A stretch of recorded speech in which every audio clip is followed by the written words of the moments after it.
All right, so you're ready to absolutely crush those LLB contract law exams, right? Well, you've come to the right place. This deep dive. Is going to be like your secret weapon. We are going to take this guide that's all about acing those exams. We're going to break it down. And we're going to Still it down. distill it into the most potent tips and strategies. That's right. So that by the end, you're walking into that exam room feeling like a contract law ninja. Exactly. Yeah. Confident, prepared, not overwhelmed. Okay. That's the goal. So tell me more about this guide. What makes it so special? Well, it all starts with the basics. Okay. It lays that rock-solid foundation. A foundation. That you need to build everything else on. So it's like we're laying bricks one by one. Yeah. To construct this impressive legal edifice. Exactly. Think of those core principles. Offer acceptance consideration as the foundation of your contract law skyscraper. You wouldn't want to build on shaky ground. Exactly. Right. You don't want to do that. This guide makes sure you have those key concepts absolutely nailed down.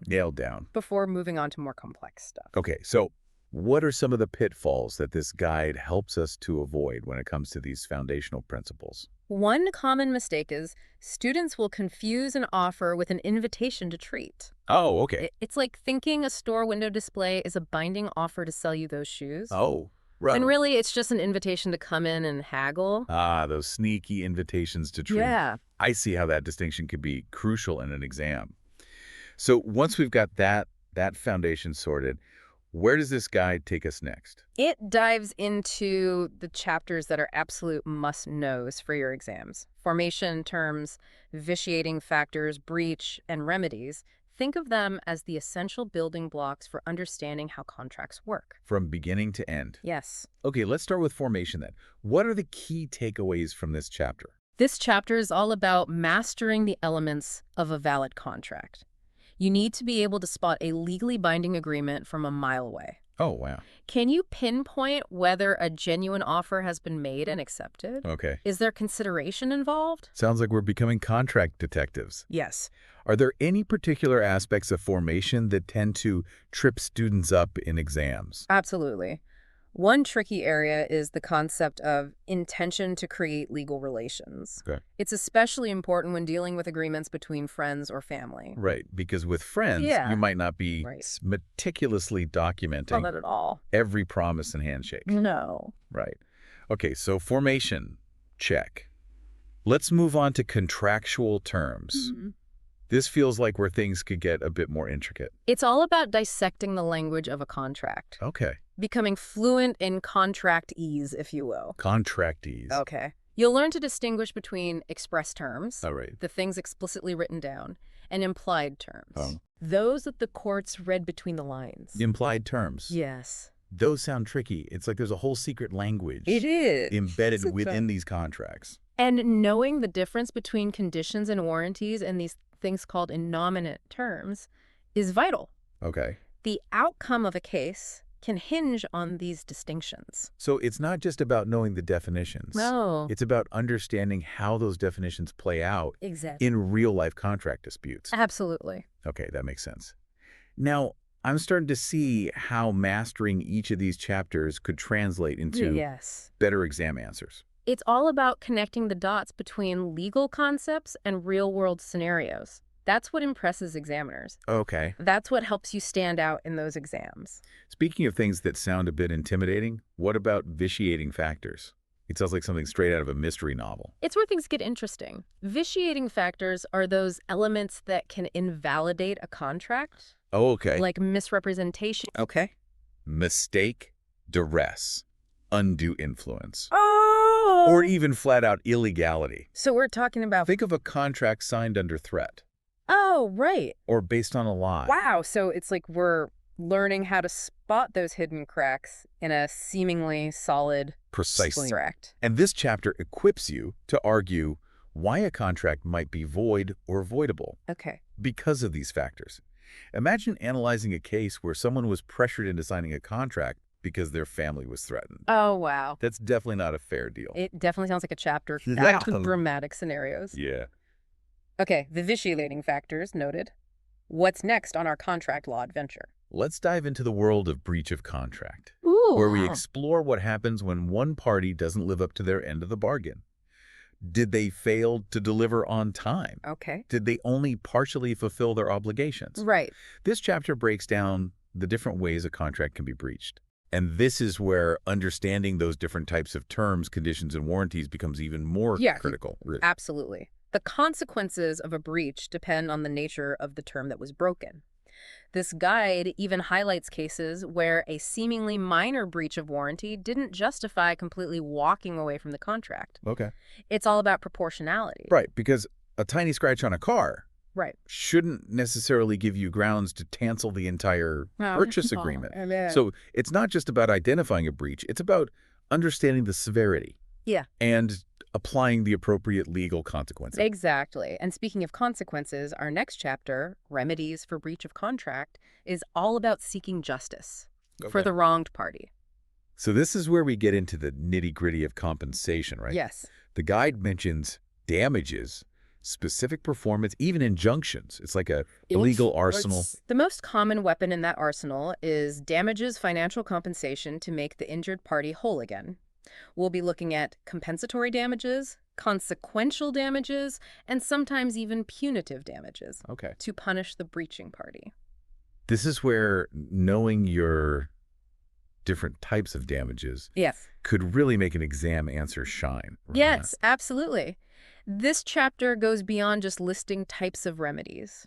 It delves into how they're calculated, especially in those tricky situations where the injured party has a duty to mitigate their losses. Right, because you can't just sit back and watch your damages pile up. No. If there are reasonable steps you could have taken to minimize them. Yes. So it's like a strategic game. It is. Figuring out the best It is a strategic game. course of action to protect your interests. This chapter empowers you to analyze those scenarios and make strong arguments for the most appropriate remedy. Wow. I'm already feeling more equipped to tackle those contract law problems. But I'm curious, what about those less dramatic situations where a contract ends without a big breach? That's where our next chapter, Discharge of Contract, comes in. It's all about how contracts legally come to an end. Peaceful endings in contract law. I'm intrigued. Tell me more. The most straightforward way is through performance. Okay. Both parties fulfill their obligations. Okay. Everyone's happy. The contract simply ends. All right. We also have discharge by agreement. Okay. Where both parties mutually decide to end the contract. Like a legal conscious uncoupling. Exactly. Okay, that makes sense. But I'm guessing there are scenarios where things don't go quite so smoothly. Of course. The guide also discusses frustration as a way to discharge a contract. Okay. This happens when an unforeseen event makes it impossible to perform the contract. Imagine you've booked a concert venue, and a week before the show, a fire destroys the building. Right. That's frustration. So it's not about someone breaking their promise. It's about situations where the contract becomes impossible to fulfill due to circumstances beyond anyone's control. Exactly. Okay. And this chapter explores the legal consequences of frustration, how it releases parties from their obligations, and how you might argue for it in an exam scenario. This is really fascinating. I'm starting to see how each of these chapters adds another layer to our understanding of contracts. Yeah. But I'm curious, what happens when other people get involved who aren't directly part of the original agreement? That's where contracts and third parties comes in. This chapter unpacks the infamous privity of contract rule, which basically says only those involved in a contract can sue or be sued for breach. So if I make a deal with you and someone else benefits from it, they can't take legal action if something goes wrong. Right.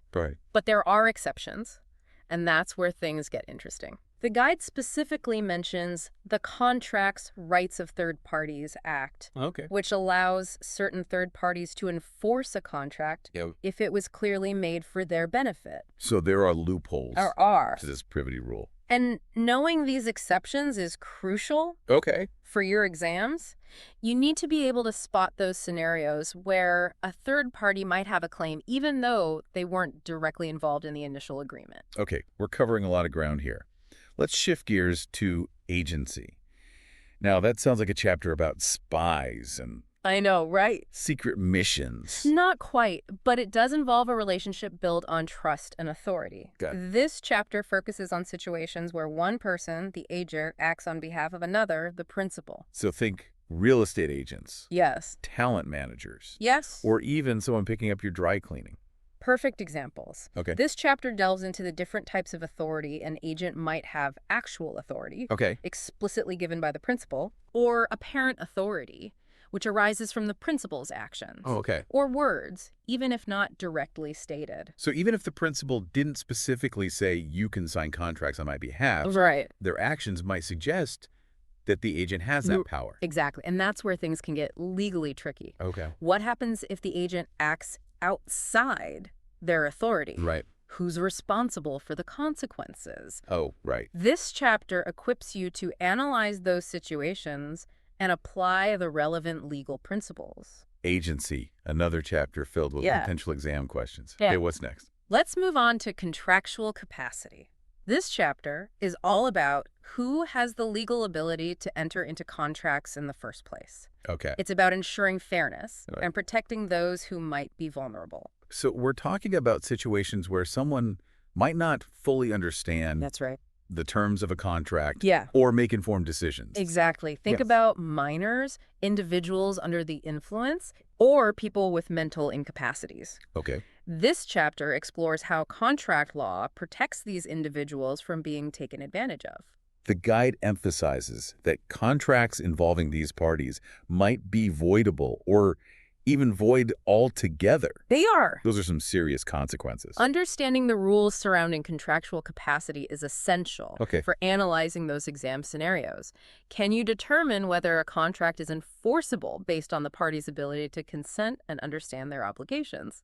That's what this chapter helps you do. Okay, we're moving through these chapters like a well-oiled Yes. legal machine. Yeah. What's next in our agenda?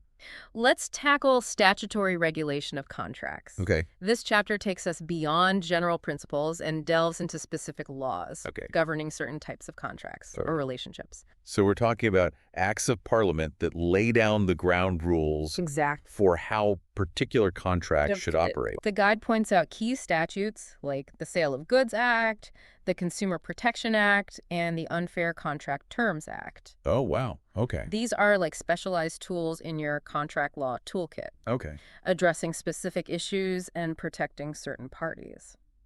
It sounds like knowing the ins and outs of each act could be crucial. It is. For tackling those exam questions. Absolutely. You need to be familiar with the key provisions of these statutes and how they might impact the enforceability or interpretation of a contract. Consumer protection laws, for example, often place additional obligations on businesses and provide remedies for consumers treated unfairly. Right. So it's about understanding how those specific laws interact with the general principles of contract law. Exactly. As I've already discussed. Grasping that interplay is key to mastering this chapter. Okay. And applying it effectively to those hypothetical exam scenarios. We've covered a lot of ground here, from the fundamental principles of contracts to these more specialized areas. It feels like we're building a very comprehensive understanding of this complex subject. But there's one more chapter, right? Yes. Our final stop in this deep dive is unlawful contracts and illegality. Okay. This chapter is all about the legal consequences of entering into contracts that involve illegal activities or violate public policy. So if you make a deal to buy stolen goods or engage in some shady business practices, that contract isn't going to hold up in... The law won't enforce court agreements that go against the public interest or involve criminal activity. Okay. However, even here, there are nuances. Nuances. You've piqued my interest. What kind of nuances? The guide mentions situations where a contract might be partially enforceable, even if some aspects are tainted by illegality. It also discusses severance, where the illegal portions of a contract can be removed, leaving the rest of the agreement intact. So it's not always a black and white situation. There are gray areas where the courts have to weigh competing interests. They do. And determine how much of an illegal contract can be enforced. Precisely. That's what makes this chapter so intriguing. It's not just about identifying unlawful contracts. It's about understanding the legal tools used to untangle those complex situations and reach a fair outcome. Wow. We've journeyed through the entire landscape of contract law, We have. from basic principles Yeah. to those More nuanced. more nuanced areas. Mm, It feels like we've built a solid foundation for absolutely. tackling those Yeah. LLB exams. And this guide doesn't stop there. It also offers general exam writing tips that can truly elevate your answers Oh, and wow. help you shine. Exam writing tips. Now, that's Yeah. something I definitely need. Let's dive into those in part 2 of this deep dive. Sounds good. Welcome back. Are you ready to unlock the secrets of crafting exam answers Ooh, secrets. that will make those markers go, wow? I love it. We've covered the essential content. Now let's focus on how to present your knowledge Good. in a way that truly shines. Okay, I'm all ears. Those exam tips are what I've been waiting for. Mm.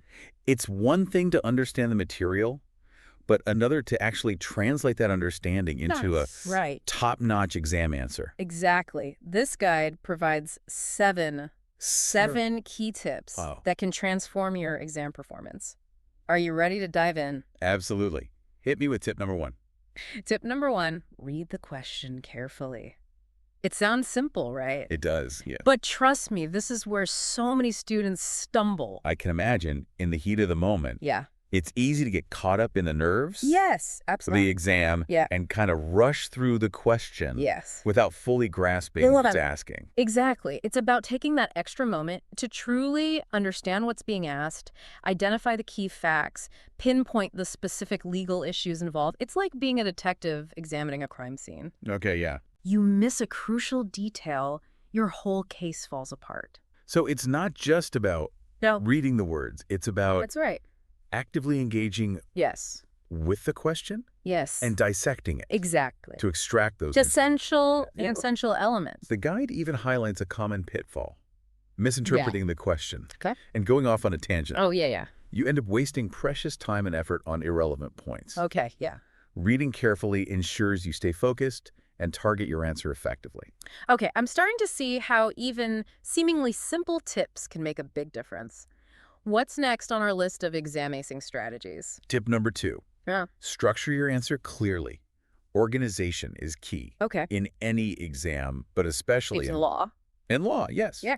A well-structured answer demonstrates your ability to think logically and present a persuasive legal argument. So it's not just That- about what you know, it's about how you present that knowledge. Exactly. Mhm. The guide suggests a simple framework. Start with an introduction. That outlines the issues, then move into an analysis section where you apply the relevant legal rules and principles to the facts of the case. Finally, conclude by summarizing your findings and directly answering the question posed. Okay, so it's like building a legal argument brick by brick, Yeah. ensuring that each point is logically connected Yes. and supported by evidence. A great analogy. A structured answer shows the examiner that you're not just regurgitating information, you're demonstrating your analytical skills and ability to construct a coherent legal argument. Okay, structure check. What's the next secret weapon in our exam arsenal? Tip number 3, use legal terminology. We're in the world of law now, Right. and that means speaking the language That's like right. law.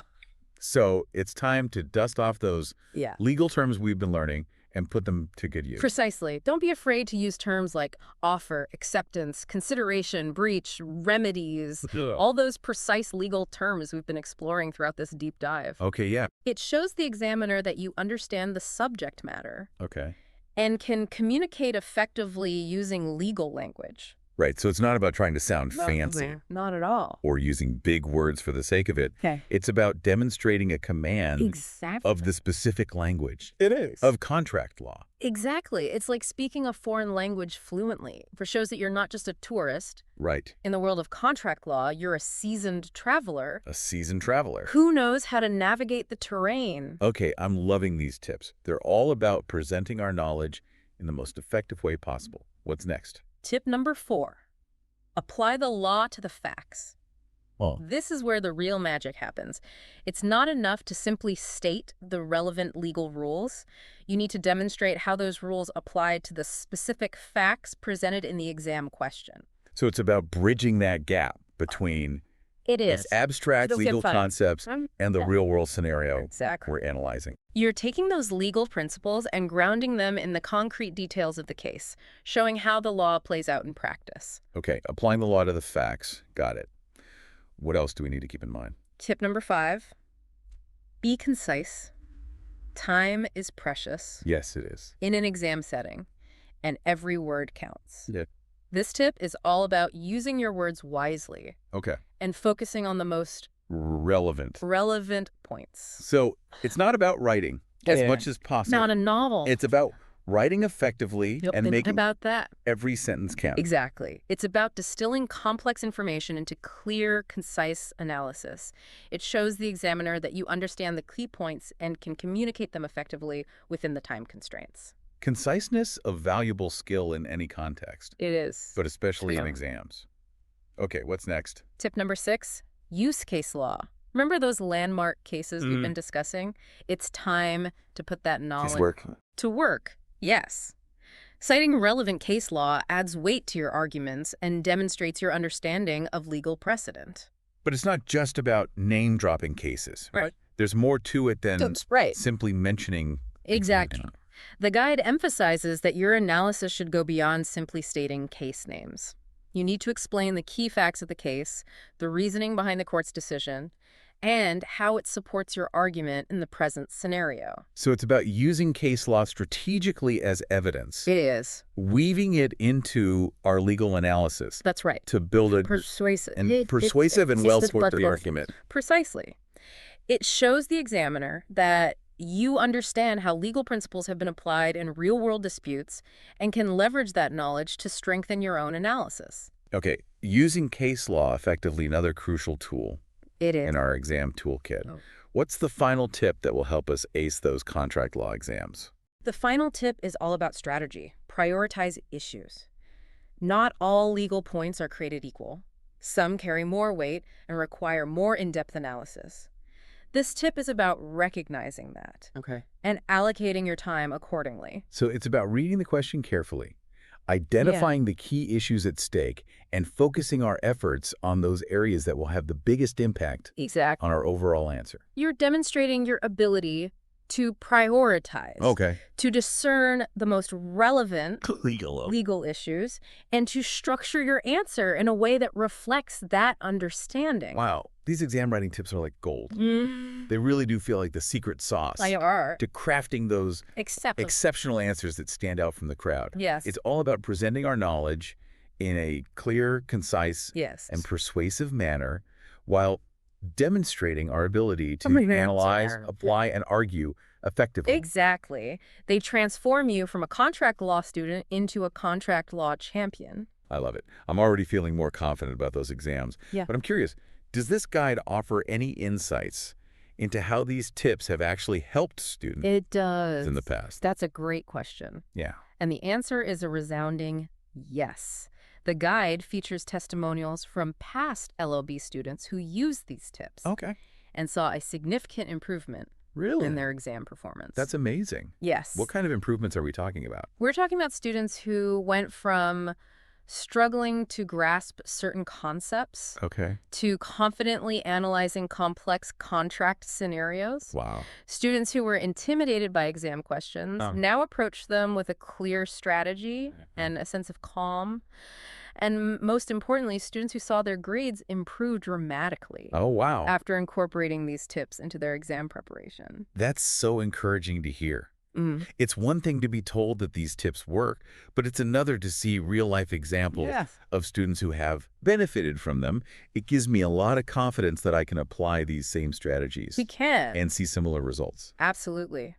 These tips are not just theoretical concepts, they are proven techniques that have helped countless students achieve exam success. This is all fantastic information, and I can't wait to put it into practice.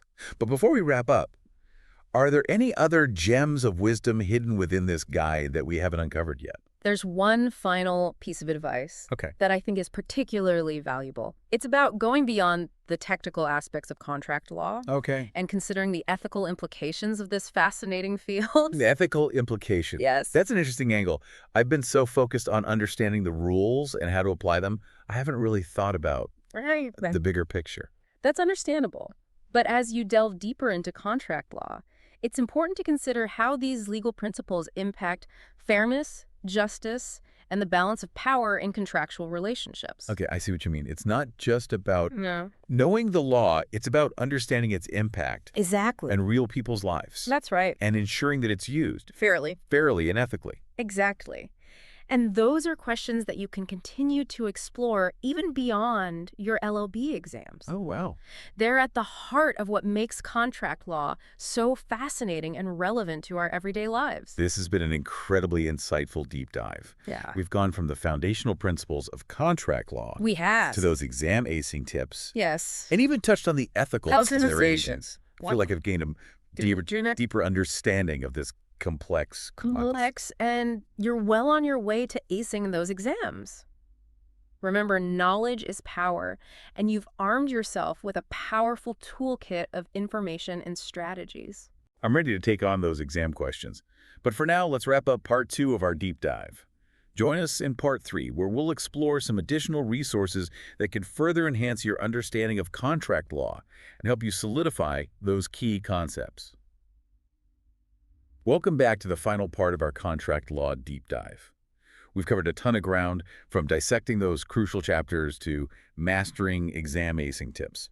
Now, what else can we do to solidify our knowledge and really make those contract law concepts stick? That's where the power of additional resources comes in. Okay. Think of it like adding extra tools to your contract law arsenal. I'm all about expanding my legal toolkit. I bet you are. So what kind of resources are we talking about? This guide is brilliant because it goes beyond just textbook knowledge. Okay. It recommends a range of supplementary materials that can help bring those concepts to life and enhance your understanding. Okay. I'm intrigued. What kind of resources are they? Well, first up, we have academic articles. Okay. Think of these as deep dives into specific areas of contract law. They explore the nuances of legal principles, analyze landmark cases, and even offer different perspectives on controversial issues. So it's a chance to go beyond the basics. Yes. And really explore the depths of certain contract law concepts. Exactly. The guide suggests specific articles that are relevant to the key chapters we've discussed. Okay. For example, if you're struggling with the concept of frustration, Right. there's an article that analyzes recent case law and provides practical examples of how this principle has been applied in real-world scenarios. That sounds incredibly helpful. I can see how reading those articles could really deepen my understanding Absolutely. and help me form stronger arguments in my exam answers. It's about going beyond surface-level knowledge Right. and developing a more nuanced and sophisticated understanding of contract law. Okay, academic articles, check. What other resources does this guide recommend? What else? Next, we have online legal databases. These are treasure troves of information, giving you access to a vast collection of case law, legislation, and legal commentary. Wow. It sounds like an all-you-can-eat buffet of legal knowledge. But with so much information available, Right. it must be overwhelming to know where to start. The guide provides specific search tips and strategies Okay. to help you navigate those databases effectively. Okay. You'll learn how to find relevant cases that support your arguments, access the full text of key legislation, and even explore expert commentary Right. on complex legal issues. Okay, that makes sense. So it's not just about having access to the information. It's about Easier. knowing how to find and use that information effectively. These databases are powerful tools, Yeah. but they require some guidance to unlock their full potential. Okay. The guide equips you with the skills to become a legal research pro. Online legal databases, check. Yeah. What else can we add to our contract law toolkit? The guide also recommends exploring legal podcasts and webinars. Right. These provide a more engaging and accessible way to learn about complex legal concepts. Podcast about contract law. Sign me up. I knew you'd like that. I learn best when I can listen Yeah. and absorb information on the go. And webinars offer a chance to interact with legal experts in real time, ask questions, and gain insights from those working in the field. It sounds like a fantastic way to supplement my learning and gain a different perspective on the material. Are there any specific podcasts or webinars Absolutely. that the guide recommends? The guide lists several highly rated podcasts that Alright. cover a range of contract law topics, from the basics Okay. to more advanced concepts. It also provides links to upcoming webinars Okay. hosted by leading law schools and legal organizations. This is incredible. It's like having a personal study guide It is. that points us towards Yes. the most valuable and relevant. Exactly. That's exactly what this guide aims to be your companion Yeah. on your contract law journey, equipping you with the knowledge, skills, and resources to achieve exam success and beyond. This deep dive has been an absolute game changer. I agree. We've explored the key chapters, mastered those exam acing tips, Yes. and now we're armed with a whole library of additional resources You. to further enhance our understanding. I feel like I'm walking into those LLB exams with a newfound sense of confidence Yeah. and a clear strategy for success. And remember, this is just the beginning of your contract law adventure. Right? The knowledge and skills you've gained here will serve you well throughout your legal studies and future career. Okay. So keep exploring, keep questioning, Yeah. and keep that passion for contract law alive. Well said. And to all our listeners out there, remember that contract law is more than just rules and regulations. It is. It's a fascinating field that touches every aspect of our lives. It does. So, as you continue your legal journey, consider this.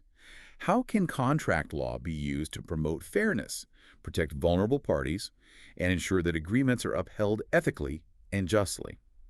Keep those questions in mind as you navigate the world of contracts, and you'll unlock the true power and impact of this vital area of law. That's a fantastic point to end on. Thank you for joining us on this deep dive into the world of contract law. We wish you the best of luck in your studies and future legal endeavors.